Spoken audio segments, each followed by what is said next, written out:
The silver ships of the Zalathi Empire hung in space like metal mountains against the stars.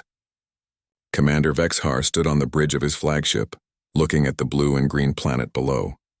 His forearms crossed behind his back in the way his species showed confidence. This was Colony World number 48 for the Empire. It would fall like all the others. "Sir, we're receiving a transmission from the planet," said his communication officer. The officer's purple scales shimmered with nervousness. "Put it through," Vexhar said. He had heard begging before. Every species begged when the Empire arrived. The screen flickered to life.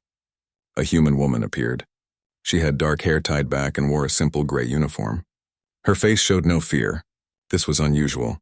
"I am Sarah Chen, administrator of the Kepler 442b colony," she said. Her voice was calm like still water. "We welcome you to human space. How may we help you?" Vexhar almost laughed. "Help? They thought the Empire needed help?" "I am Commander Vexhar of the Zalathi Empire," he said. "Your planet now belongs to us. You will surrender immediately. Your people will serve the Empire. This is not a negotiation." Sarah Chen tilted her head slightly. Behind her, other humans worked at computers. They did not panic. They did not run. They just kept working. "I see," Sarah said. "Commander, I must ask you to reconsider. Humanity wishes for peace. We can trade. We can share knowledge. But we cannot accept subjugation." "You have no choice," Vexhar said. His voice grew harder. "We have conquered 47 species. Our empire spans 700 star systems. You have one planet and a few colonies. You will submit." Sarah Chen typed something on a device in her hand. She never broke eye contact with Vexhar. "Commander, I am sending you a data package," she said. "Please read it carefully." The package arrived. Vexhar's security officer scanned it.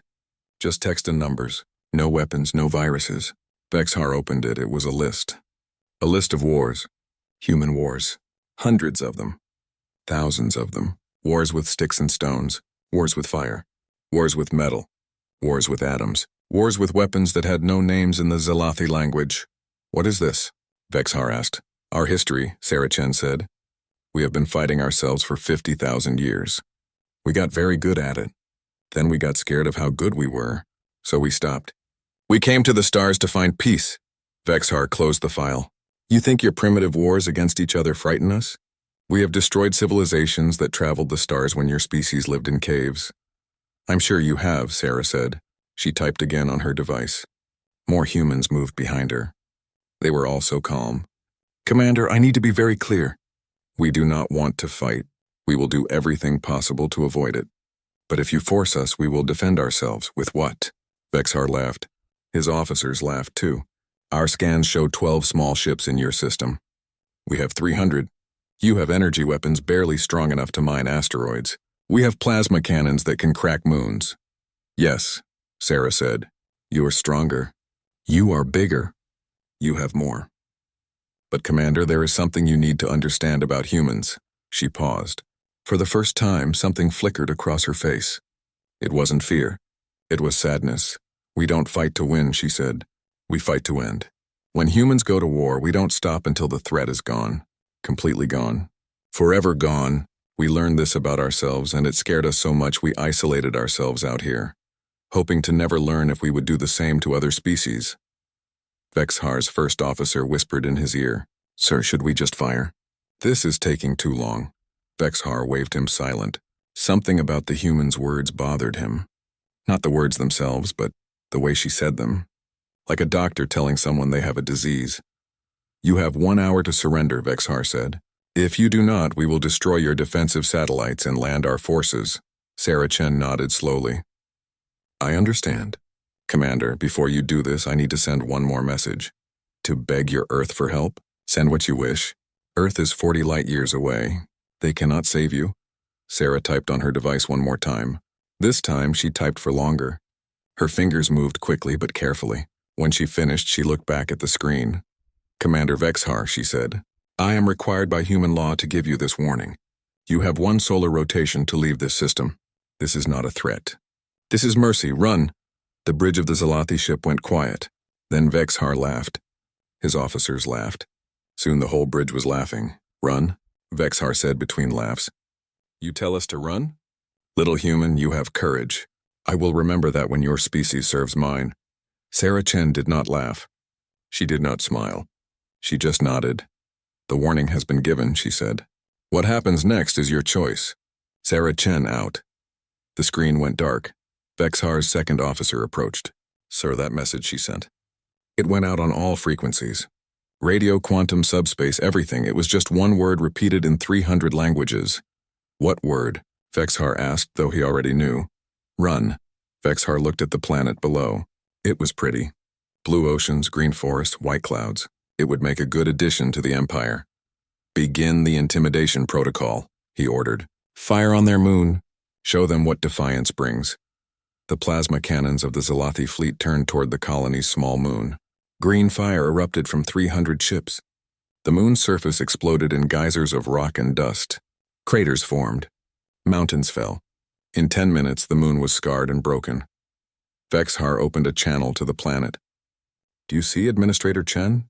This is what awaits your planet if you do not surrender. You have 50 minutes. Sarah Chen appeared on the screen again. Behind her, the humans still weren't panicking. If anything, they were moving faster. More purposefully, we see, she said. Commander, that was our moon. We named it Hope. The first thing human children born here saw in the night sky. You just destroyed it. Yes, Vexhar said. And your planet is next unless you surrender. Sarah Chen looked at something off-screen. Another human nodded to her. She turned back. Commander, I need you to understand something, she said. That message I sent wasn't to Earth. Earth received it, yes. But it wasn't for them. It was for the ships. And what ships? Vexhar asked. His scanner still showed only 12 small human vessels, now moving to defensive positions around the planet. The ones that have been sitting in dark space for the last 3 years, Sarah said, waiting, hoping we would never need them. Commander, you fired on our moon. You ignored our warning. I am sorry for what comes next. You're bluffing, Vexhar said, but something cold moved in his chest. Commander, Sarah said, I need you to know this isn't personal. We don't hate you. We don't even dislike you. But you've made a choice, and now we have to make ours. The 12 ships you see aren't our defense fleet. She paused. They're our restraint protocols. They're what we use to hold ourselves back, to keep ourselves from doing what we do best. But you just broke them when you fired on Hope. Vexhar's sensor officer suddenly stood up, his scales pale. Sir, jump signatures detected. Hundreds of them, no, thousands. They're coming from nowhere. From empty space. From dark matter pockets. Sir, they've been there all along. We just couldn't see them. Sarah Chen stood up. Behind her, all the humans stood up too. Commander Vexhar, she said, you wanted to know what humans do?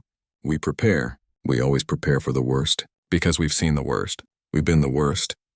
And now, despite all our efforts to avoid it, you're about to meet the worst. The screen went dark. Alarms started screaming on the Zalathi bridge. Jump points opened all around them. Ships poured out.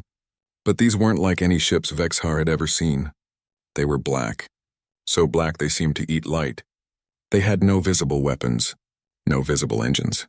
They just were, and there were so many of them. Sir, his weapons officer said, voice shaking. Sir, I can't get a lock on them. They're there but not there. The computers can't understand what they are. Vexhar stood frozen. For the first time in his life, he wondered if he had made a mistake. In the darkness between the stars, 10,000 human ships that shouldn't exist waited for their orders. On Kepler 442b, Sarah Chen put her head in her hands. I tried, she whispered. God help me, I tried. Admiral Korthax of the Zalathi Empire had never retreated. In 200 years of service through 17 campaigns, he had never ordered his ships to fall back. But now, standing on the bridge of the Imperial Dreadnought Conquest, he thought about it. The human ships surrounded his fleet like a swarm of black insects. They hadn't fired a single shot. They just floated there, impossible to target, impossible to understand. Admiral, his science officer said, I'm reading something strange from those ships. They're not using any power source we recognize. It's like they're powered by probability itself. That's impossible, Korthax said. But even as he said it, he watched one of the human ships flicker. One moment it was there. The next it wasn't. Then it was again, but in a different place. A message came through from Commander Vexhar's ship. Admiral, what are your orders? Do we attack? Korthax thought. The humans had warned them. Run, they said. But the Zalathi Empire did not run. Could not run. To run would be to admit weakness. and the Empire was never weak. All ships, Korthax ordered. Fire at will. Destroy them all. 300 Zalathi ships opened fire at once. Plasma cannons, particle beams, antimatter missiles. The space around the human ships turned into a storm of green and blue death. The human ships didn't move. They didn't need to. The weapons passed through them, not around them. Through them, as if the ships weren't really there. Or were there but also weren't. Or were there in a way that weapons couldn't touch what's happening. Vexhar's voice came through the comm, high with panic. Before Korthax could answer, the human ships moved. All at once. Like a single organism, they flowed through space in patterns that hurt to watch. They moved in ways that geometry said was impossible, and then they fired back. Except firing wasn't the right word. The human ships released something. Korthax couldn't see it, but he could feel it. Reality itself seemed to bend. The Zalathi destroyer Pride of Zelath was the first to be hit. One moment it was there, a proud warship with a crew of 3,000. The next moment it was also there, and there, and there. The ship existed in multiple places at once. The crew screamed as they saw themselves, other versions of themselves, all existing in the same space. Some versions were alive. Some were dead. Some were something in between. Then the ship collapsed. Not exploded, collapsed. All the versions tried to become one again, but they couldn't. The ship turned into a cloud of possibility, neither existing nor not existing. What are they doing to us? Someone screamed. More Zalathi ships were hit. Each one suffered differently. The cruiser Imperial Might aged 1,000,000 years in a second, its hull rusting and crumbling to dust. The battleship Zeloth's Fist moved backward through time, becoming newer and newer until it was just raw materials floating in space. The carrier Star Conqueror turned inside out. Literally.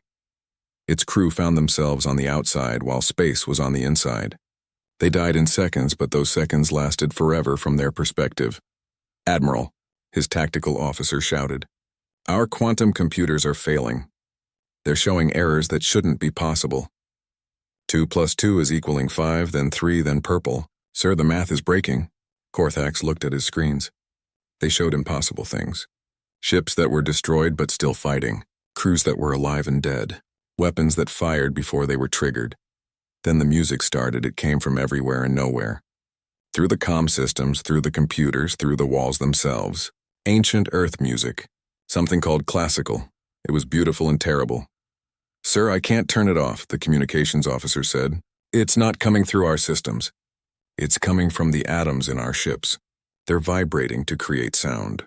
Korthax watched as more of his fleet died in ways that shouldn't be possible. A frigate got caught in a loop, exploding and reforming and exploding again forever. A destroyer's crew forgot they existed and simply stopped being. "Admiral Korthax," a human voice said through the music. It was calm, polite. "This is Captain Marcus Webb of the Earthship Schrodinger's Revenge. I'm required to offer you terms of surrender." "We don't surrender to primitives," Korthax roared. "Primitives?" Captain Webb's voice sounded confused. "Admiral, we're not primitive. We're just careful. What you're experiencing now is what we call Level 1 of human warfare. We have 12 levels. Would you like to see Level 2? Before Korthax could answer, 12 of the human ships did something. Space around them turned into origami, folding in ways that three-dimensional beings couldn't understand. A Zalathi dreadnought got caught in a fold. When space unfolded, the ship was two-dimensional. It still existed, but it had no depth. The crew was still alive, but they were flat. They screamed, but the screams were flat too. "Stop!" Korthax shouted. "What do you want?" "We want you to leave," Captain Webb said. "We told you to run. You didn't listen. Now we have to make you understand why you should have." "This is impossible," Korthax said. "These weapons, they violate every law of physics." "No," Captain Webb said. "They use every law of physics. All of them. Including the ones your species hasn't discovered yet. Admiral, humanity spent 50,000 years learning to kill. We got so good at it that we scared ourselves. We found weapons that could break reality itself.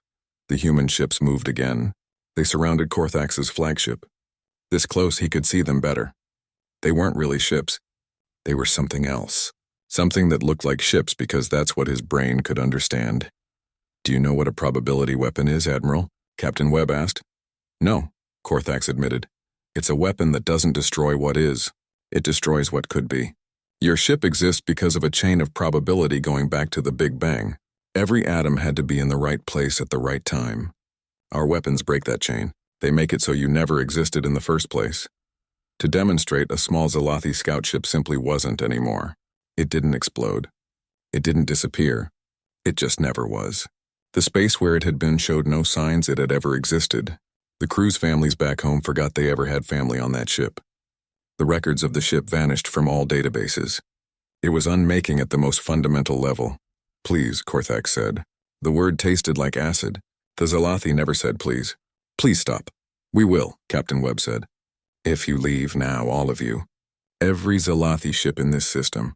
You have 10 minutes to begin your retreat. The Empire will return, Korthax said, with a bigger fleet. With better weapons. Admiral, Captain Webb's voice became very quiet. Do you want to know a secret? These aren't our good weapons. These are the ones we're allowed to use. The real weapons, the ones we built during our dark years, those are locked away. We call them the Never Again arsenal. Weapons that kill concepts. Weapons that eat time. Weapons that make entropy itself afraid. He paused. We keep them locked because we know what we are.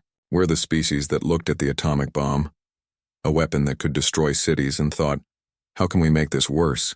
We're the species that weaponized black holes, turned supernovas into bullets, and made grenades out of false vacuum decay. We're not proud of this. We're terrified of it. That's why we hide out here, hoping to never use any of it again. Korthax looked at his dying fleet. Ships trapped in paradoxes. Crews existing in quantum uncertainty. His mighty empire being torn apart by 12 small ships using weapons that shouldn't exist. All ships, he said. His voice was hollow. Retreat. Full retreat. Get us out of this system. The Zalathi fleet, what was left of it, turned and ran. The human ships didn't pursue. They just watched. Silent black shapes against the stars. As his ship prepared to jump to hyperspace, Korthax received one last message from Captain Webb. Admiral, when you report to your empire, please tell them this. Humanity wants peace. We dream of it. We pray for it. But if you make us fight, we'll remind the universe why we stopped. We'll show you why Earth's children locked themselves away. And Admiral, what you saw today was us being gentle. Pray you never see us angry. The jump drive engaged. The last thing Korthax saw was the human ships dissolving back into dark space, becoming invisible again. Waiting. Watching. On his bridge, his crew was silent. Some were crying. Others were praying to gods the Zalathi hadn't believed in for centuries, sir. His first officer whispered. What do we tell the Empire? Korthax looked at the data. Half his fleet gone. Not destroyed in any way that made sense. Just gone. Removed. Edited out of existence. We tell them the truth, he said. We tell them about the humans. We tell them about their weapons. And we tell them to never ever go back. They won't believe us, the officer said. Then we show them the recordings. Sir, there are no recordings. The computers can't record something that exists and doesn't exist at the same time. It's like the battles never happened, but we remember them. Korthax closed all four of his eyes. The humans hadn't just beaten them. They'd beaten them in a way that couldn't even be properly explained. How do you tell someone about weapons that kill you yesterday for something you might do tomorrow? Then we tell them, he said finally, that we met the species that weaponized madness itself. And we tell them to run. The Galactic Council chamber was in chaos. Representatives from 900 species shouted, screamed, and in some cases released panic pheromones. The news from the Zalathi Empire had spread like wildfire through quantum communication networks.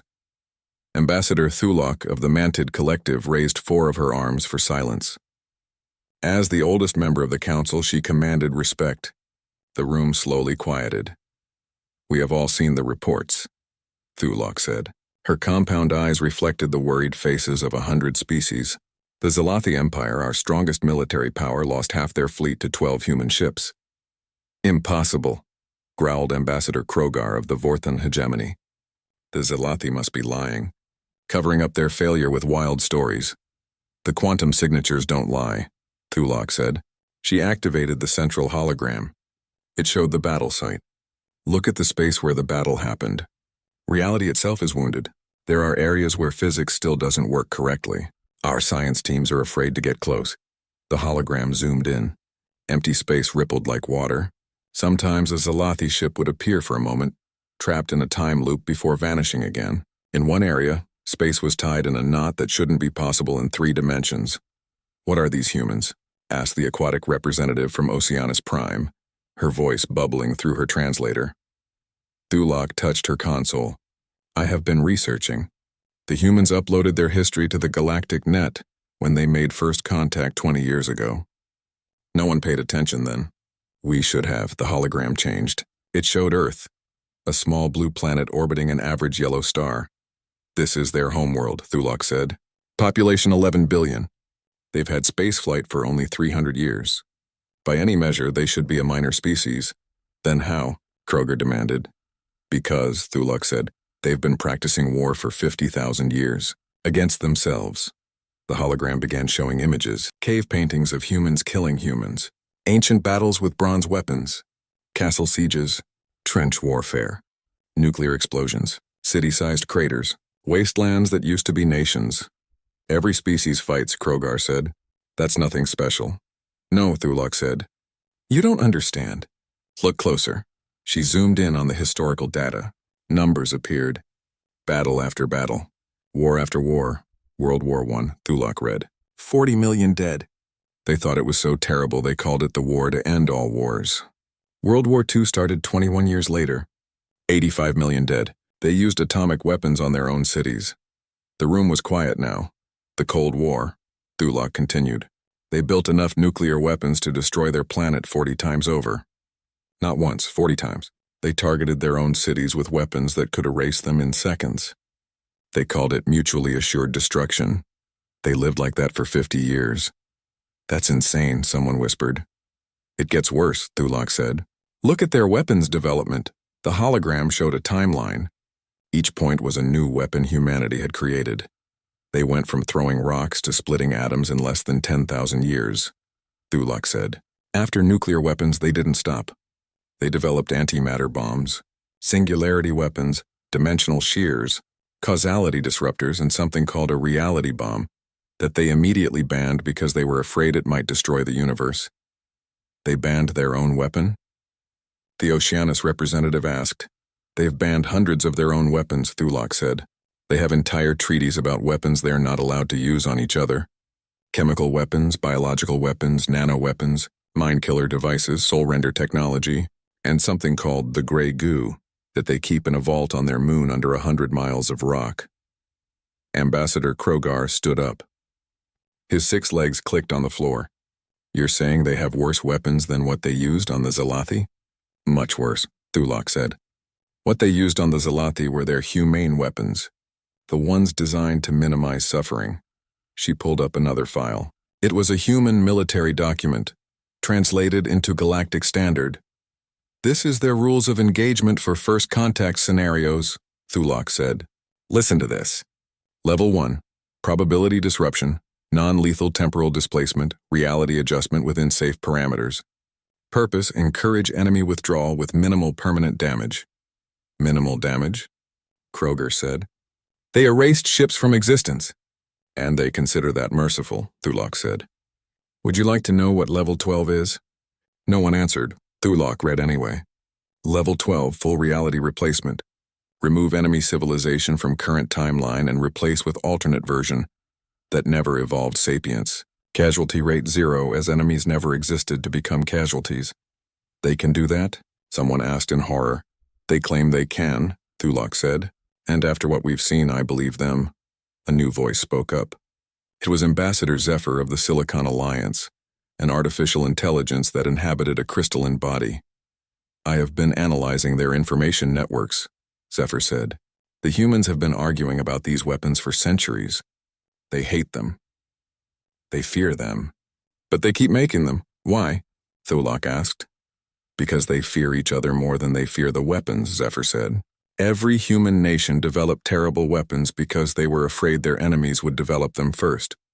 It's a psychological pattern they can't break." The hologram changed again. It showed human colonies across several star systems. "When they came to space," Thulok said, "they thought they could leave the weapons behind. They spread out, hoping distance would bring peace. Then they met us. And we," she paused, her antennae drooping, "we threatened them. The Zalathi threatened them. And they responded the only way they knew how. With violence, Krogar said. No, Thulok corrected, with the threat of violence so terrible that actual violence becomes unnecessary. It's their oldest strategy. They call it deterrence, and they don't want to fight. They just want everyone to know what happens if they do. The chamber fell silent. The 900 species of the Galactic Council had to process this. Humanity wasn't a warrior species. They were something worse. They were a species that had looked into the abyss of total war and decided to become the abyss. There's more, Zephyr said. I found references to something called the Vault. What's that? Thulok asked. It's on Earth, deep underground. It contains weapons they've never used. Weapons they built but immediately locked away. The files are encrypted beyond anything I can break, but there are names. The Entropy Reverser, the Causal Loop Generator, the God Killer Protocol, and something simply called the End. The end of what? Someone asked. Everything, presumably, Zephyr said. Ambassador Krogar slammed his primary arm on his desk. This is unacceptable. One species cannot hold the galaxy hostage with threats of apocalyptic weapons. They're not holding anyone hostage, Thulok said. They've asked for nothing. They trade fairly. They help species in need. They've shared medical technology, agricultural knowledge, and art. The only thing they've asked is to be left alone. And if we don't leave them alone? Thulok pulled up the final file. It was a message from Earth received just hours ago. A human appeared on the hologram. An elderly woman with gray hair and kind eyes. Hello, members of the Galactic Council, the woman said. I am Secretary General Martinez of the United Earth Government. We know you're discussing us. We know you're afraid. We understand. We're afraid too. Afraid of what we might do if pushed. Afraid of what we're capable of. She paused, her hands folded calmly. We came to the stars seeking peace. We've built beautiful cities, created art, made friends among the stars. Our children grow up seeing alien visitors as normal, as wonderful. We don't want to be warriors anymore. We want to be neighbors, friends, maybe even family. Her expression grew serious. But if you force us to be warriors again, we will be the last warriors you ever see, not because we'll conquer you, but because we'll end the very concept of war by removing anyone who would wage it. We've done it to ourselves dozens of times throughout history. Please don't make us do it to you. The message ended. The Galactic Council sat in stunned silence. Finally, the young representative from New Eden, a species that had only recently achieved spaceflight, raised a tentacle. What if we just leave them alone? He suggested. Trade with them, be friends with them, but never ever threaten them? Thulok's mandibles clicked in what her species considered a smile. That might be the wisest thing this council has ever considered. I agree, Zephyr said. The humans are offering us something unique. They'll be our guardians against any threat as long as we never make them use their guardianship. Krogar grumbled but nodded. The Vorthan hegemony will agree to this. We'll mark human space as neutral territory. No military ships within 10 light years of their colonies. One by one, the other species agreed. The Galactic Council had dealt with warrior species before. They'd dealt with conquerors, destroyers, and tyrants. But they'd never dealt with a species that had conquered the very concept of conquest, destroyed the idea of destruction, and tyrannized tyranny itself. As the council session ended, Thulok stayed behind studying the human files. One document caught her attention. It was a human children's book uploaded by accident, probably. It told the story of monsters under the bed and how children learned not to fear them. Prince Zexaval stood on the bridge of his stealth cruiser, the Silent Strike. Behind him, 50 of the Empire's best ships hung invisible in the void. They had spent 3 months creeping through dark space, avoiding all the usual travel routes. Earth floated before them like a blue jewel, unaware of their presence. My prince, his advisor whispered. Are you certain about this? The Council has forbidden any approach to human space. The Council is full of cowards, Zexval said. His forearms gestured dismissively. They believe fairy tales. Weapons that break reality? Impossible. The humans are clever, yes, but they're not gods. They've tricked everyone with illusions and fear. The advisor's scales rippled nervously. But sir, what about Admiral Korthax's fleet? Korthax is old. He was fooled. I won't be. Zexval turned to his weapons officer. Are the jump drives ready? Yes, sir. We can jump directly to Earth orbit. They won't see us coming until we're already there. Zexval nodded. His plan was simple. Destroy Earth and humanity would collapse. Without their homeworld, their colonies would surrender. The galaxy would see that humans bled like everyone else. Begin the jump, he ordered, space folded. The stars streaked into lines. In a heartbeat, 50 Zalathi ships appeared in Earth's orbit. Zexval expected panic. Alarms. Earth's defense fleet scrambling to respond. Instead, he found silence. Earth continued its slow rotation. Cities glowed on the night side. Ships moved between orbital stations carrying cargo and passengers. No one reacted to the Zalathi fleet, sir, the sensor officer said, confused. They're not responding. It's like they don't see us. Drop the stealth fields, Zexval ordered. Let them know we're here. The stealth fields fell. 50 warships appeared in Earth's sky, weapons armed, ready for battle. Still, nothing happened. Then a small shuttle rose from Earth's surface. It was white and unarmed. It approached Zexval's ship slowly, broadcasting a simple message. Permission to come aboard? It's a trick, the advisor said. Let them come, Zexval said. I want to see the fear in their eyes before we destroy them. The shuttle docked. A single human walked onto the bridge. He was old with white hair and a cane. He wore a simple brown suit that had seen better days. He looked like someone's grandfather. Prince Zexval, the old man said, nodding politely. I'm Professor Harrison. I teach history at Cambridge University. The Earth government asked me to come speak with you. They sent a teacher? Zexval laughed. Not a general? Not a diplomat? Oh no, Professor Harrison said. He pulled out a thermos and poured himself some tea. The scent filled the bridge. Generals are for fighting. Diplomats are for negotiating. You don't want either of those things. You want to destroy Earth. So they sent a teacher because you need to learn something. Zexval's eyes narrowed. You're very calm for someone whose planet is about to die. My planet? Harrison looked out the view screen at Earth. Oh, my boy. Earth isn't going to die. Earth can't die. We made sure of that long ago. You're bluffing. Harrison sipped his tea. Prince, may I show you something? It's educational. Before Zexval could respond, Harrison pulled out a small device and pressed a button. The view screen changed. It showed Earth, but surrounded by something else. Millions of dots of light. Those are satellites, Harrison said. Every single one is over 100 years old. We've been launching them since before we had fusion power. Do you know what they are? Space junk, Zexval said. Oh no, Harrison smiled. It was a sad smile. They're graves, the image zoomed in on one satellite. It was small, primitive, with solar panels that barely worked. This one is called Memorial 7, Harrison said. It contains the digitized memories of everyone who died in World War III. 70 million people. Their thoughts, their dreams, their last words. All stored forever, orbiting Earth. The image changed to another satellite. This one holds the Calcutta incident. 30 million dead from a bioweapon that got out of control. We keep their DNA patterns here, hoping someday to bring them back. Another satellite. The Neural War. 20 million minds destroyed by a computer virus that attacked human brains. We saved what we could, Harrison kept going. Satellite after satellite. War after war. Disaster after disaster. We remember everything, Harrison said. Every mistake. Every horror. Every person who died because we couldn't stop fighting ourselves. These satellites aren't just memorials. They're warnings. They orbit Earth to remind us what we're capable of. This proves nothing, Zexval said, but his voice was quieter now. Harrison nodded and pressed another button. The view changed. Now it showed the space between the satellites. It looked empty at first. Then Zexval's sensors started screaming, Sir! The sensor officer shouted. There's something between the satellites. Millions of things. They're too small to see, but they're everywhere. Nanobots, Harrison said calmly. Specifically the Gray Swarm, version 17. They've been dormant for 200 years, but they're still there, waiting. For what? For someone to threaten Earth, Harrison said. He took another sip of tea.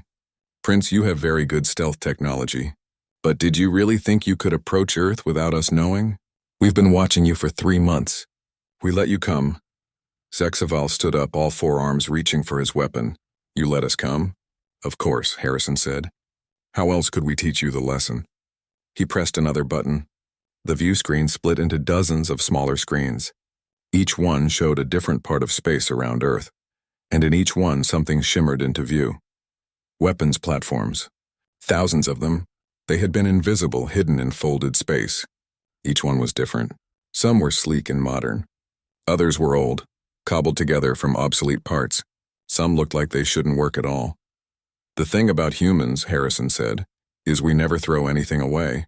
Every weapon we've ever built is still here somewhere, waiting. One platform caught Zexaval's attention. It was massive, the size of a small moon, but it looked ancient. Parts of it were rusted, which shouldn't be possible in space. "Ah, you noticed Big Betty," Harrison said fondly. "She's our oldest. Built during the first Mars rebellion. She fires projectiles at 99% the speed of light. Purely kinetic. No fancy technology. Just physics. She could crack your planet in half." "This is impossible," Zexval said. "No species keeps weapons for centuries. The maintenance alone." "We don't maintain them," Harrison said. "We just build new ones, layer after layer, generation after generation. Earth is surrounded by the accumulated paranoia of 300 years of spacefaring civilization." He pointed to another section of space. It looked empty, but the sensors showed massive gravitational anomalies. "Those are our black hole bombs," Harrison said. "Miniature singularities held in magnetic bottles. We built those during the Jupiter mining wars. Lost a lot of good people learning how to make them." Another section. Antimatter mines. Self-replicating. "They've been breeding for 50 years. We actually forgot about them until you showed up. Thanks for reminding us they're there." Another. "That's the probability wall. It makes it impossible for anything to exist within a certain radius of Earth without our permission. We're not even sure how it works anymore. The scientists who built it died in the AI uprising of 2245. Zexaval's advisor was shaking. "My prince, we should leave." "We haven't even gotten to the good stuff yet," Harrison said. He seemed genuinely excited now, like a teacher showing off his favorite subject. "Would you like to see the vacant sectors?" The view screen changed before Zexval could answer. It showed a region of space near Earth. It was completely empty. Not just empty of matter, empty of everything. Even light seemed to avoid it. 12 sectors, Harrison said. "Each one is where we tested weapons too dangerous to use. This one," he pointed to the closest, "is where we tested the reality bomb. Space still hasn't healed. Anything that enters ceases to exist. Not destroyed, just not." "You're insane," Zexaval whispered. "Your entire species is insane." "Yes," Harrison agreed sadly.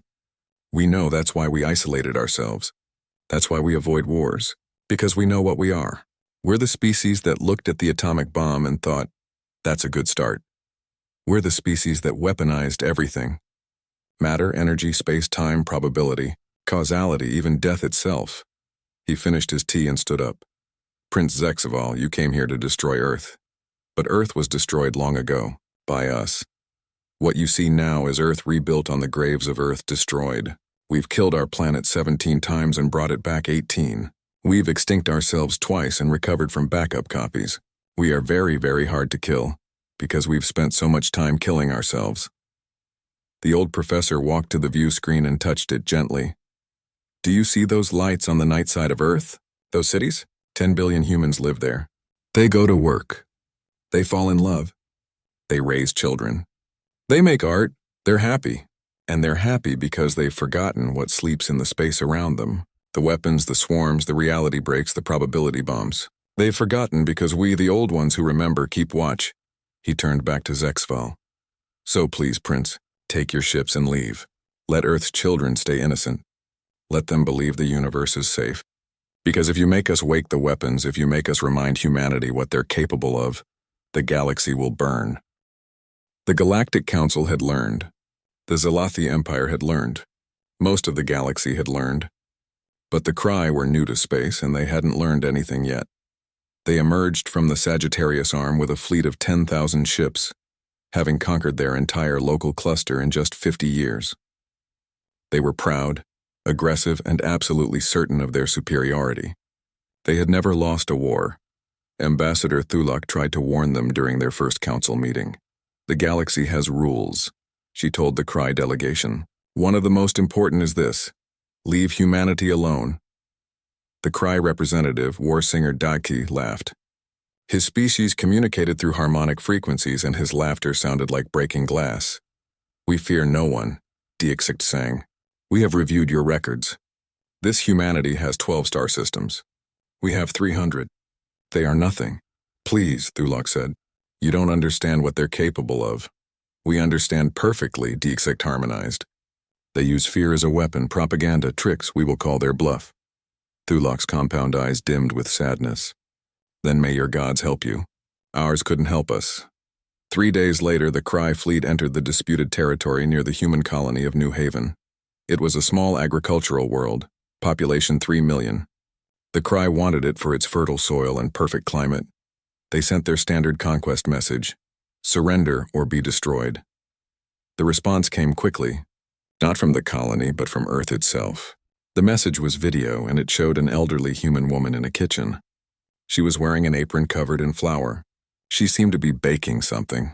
"Hello, dearies," the woman said. She had gray hair and a bun and glasses that made her eyes look huge. "I'm Grandma Martinez. I understand you're interested in New Haven?" Warsinger Dext was confused. "Who is this creature?" "I'm humanity's first contact specialist for aggressive species," Grandma Martinez said as if she could hear them.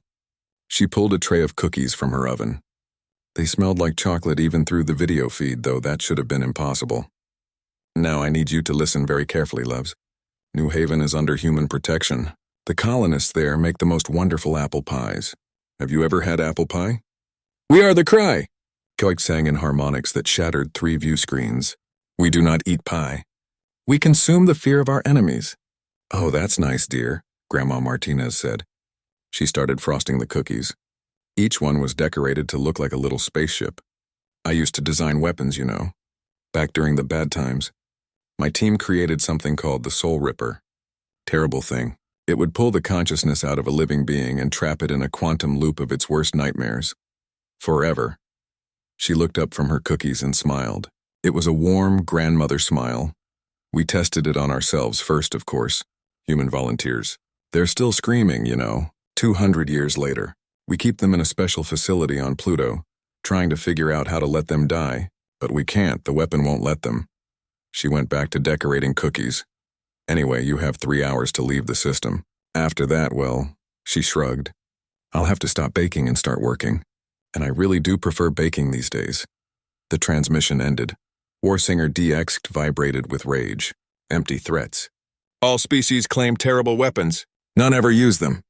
His second-in-command, a younger Cry named Haxla, was nervous.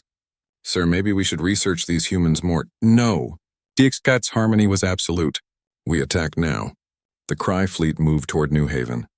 10,000 ships, each one armed with resonance weapons that could shatter molecular bonds. They were 90 minutes from the planet when something strange happened. A single human ship appeared. It was small, about the size of a shuttle. It looked old and worn. It shouldn't have been a threat to even one Cry ship, let alone 10,000. But it was broadcasting something. A message on all frequencies. A simple text that repeated over and over. "Grandma Martinez's cookie delivery service. Please stand by. The ship exploded, not a normal explosion. It exploded into cookies. Billions and billions of tiny cookies, each one no bigger than a coin, spreading out in a cloud that engulfed the entire Cry fleet." Warsinger Dieksicht laughed. "Is this their weapon? Pastries?" Then the cookies hit the ships and stuck and started eating. The cookies were nanobots, of course, but not normal nanobots. These had been programmed by someone who had spent 200 years thinking about warfare and then tried very hard to forget.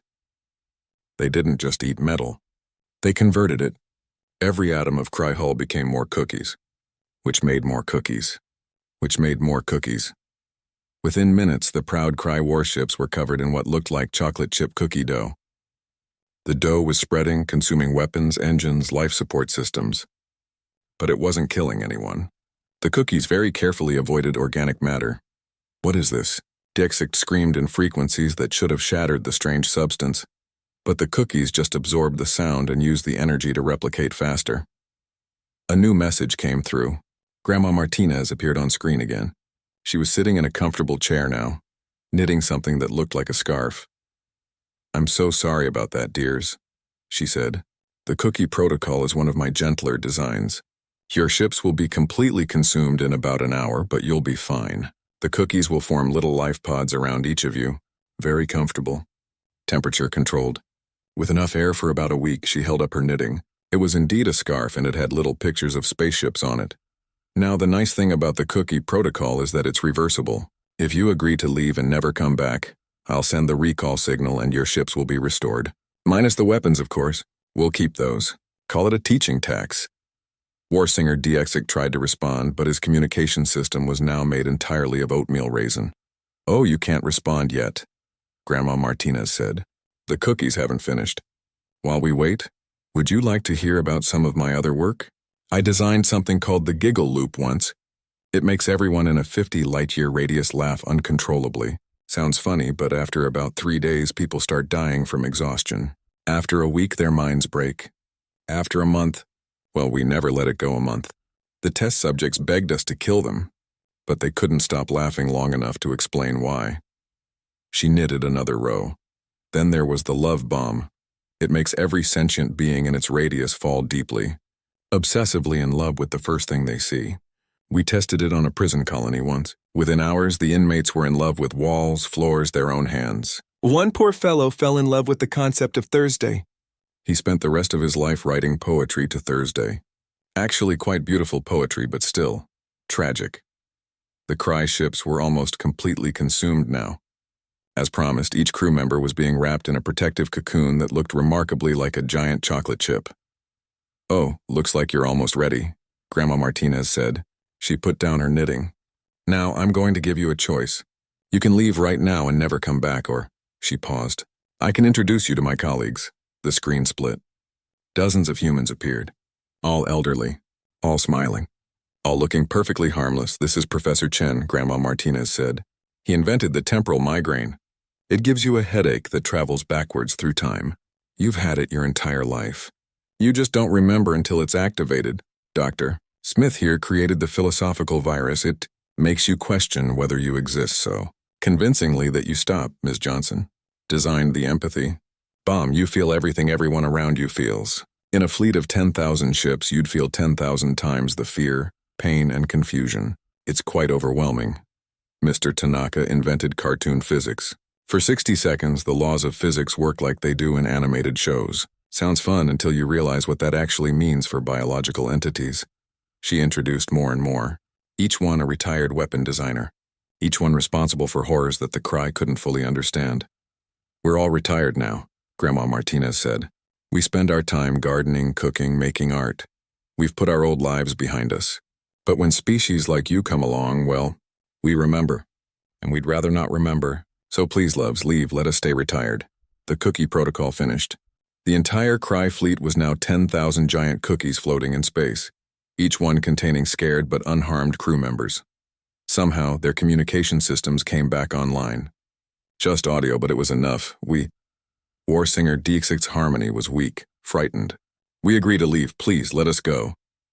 Of course, dear, Grandma Martinez said. She pressed something off screen. The cookies began to dissolve.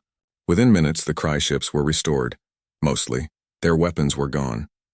Their engines worked, but only at half power. And every surface was covered in what looked like tiny smiley faces. The smileys will fade in a few weeks, Grandma Martinez said. They're just there to remind you that this could have gone very differently. Now run along, loves, and remember humanity wants peace. We dream of it. We pray for it.